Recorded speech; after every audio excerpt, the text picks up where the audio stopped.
Welcome to my channel. আমরা প্রত্যেকেই জানি 12কে 3 দিয়ে ভাগ করলে 4, 16কে 2 দিয়ে ভাগ করলে 8 এবং 0কে 1 দিয়ে ভাগ করলে 0। কিন্তু যদি বলা হয় যে 1কে 0 দিয়ে ভাগ করতে হবে, সেক্ষেত্রে কি হবে? আমরা হয়তো অনেকেই এর উত্তরটি জানিও। এটি আনডিফাইন্ড অর্থাৎ অসঙ্গত, কিন্তু এর কারণটি আমরা কখনো ভেবে দেখিনি। আজ আমরা এর কারণটি জানব। এর কারণটি বুঝতে গেলে আমাদের ডিভিশনের অর্থটা বুঝতে হবে। ডিভিশন মানে কি? ডিভিশন মানে হলো রিপিটেড সাবট্রাকশন। উদাহরণ হিসেবে আমরা একটি নাম্বার নিয়েছি 12 ডিভাইডেড বাই 3।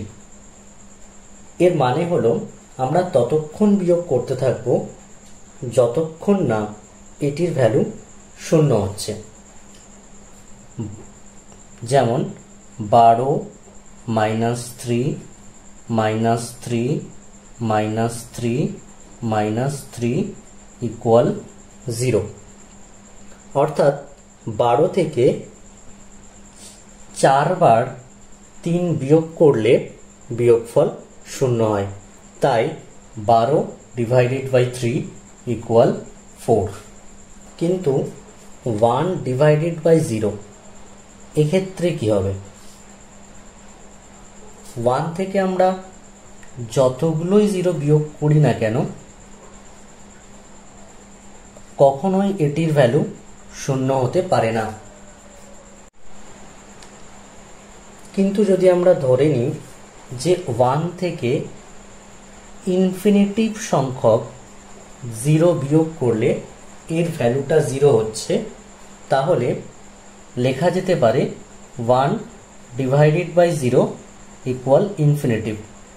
অর্থাৎ 1 by 0 equal infinitive. 1 equal infinitive into 0। আমরা জানি 0-র সঙ্গে যে কোনো সংখ্যা গুণ করলে 0 হয়। তাই 0 ইন্টু ইনফিনিটিভ করলেও 0 হবে। তাই আমরা বলতে পারি 1 ইকুয়াল 0। একই রকমভাবে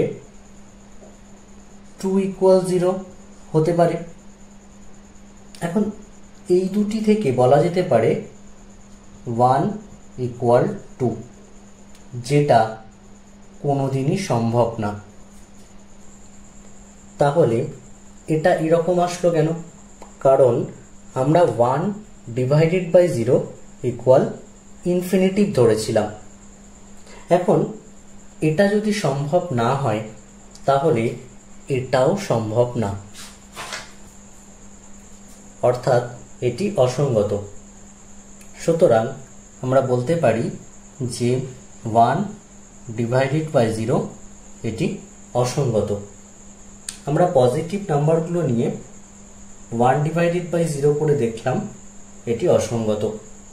কিন্তু যদি আমরা নেগেটিভ নাম্বারগুলো নিতাম, সেক্ষেত্রেও কিন্তু একই রকম বিষয় এসে দাঁড়াতো। তাই আমাদের কাছে এটি স্পষ্ট হয়ে গেল যে 1 ডিভাইডেড বাই 0 ইজ আনডিফাইন্ড, অর্থাৎ অসঙ্গত।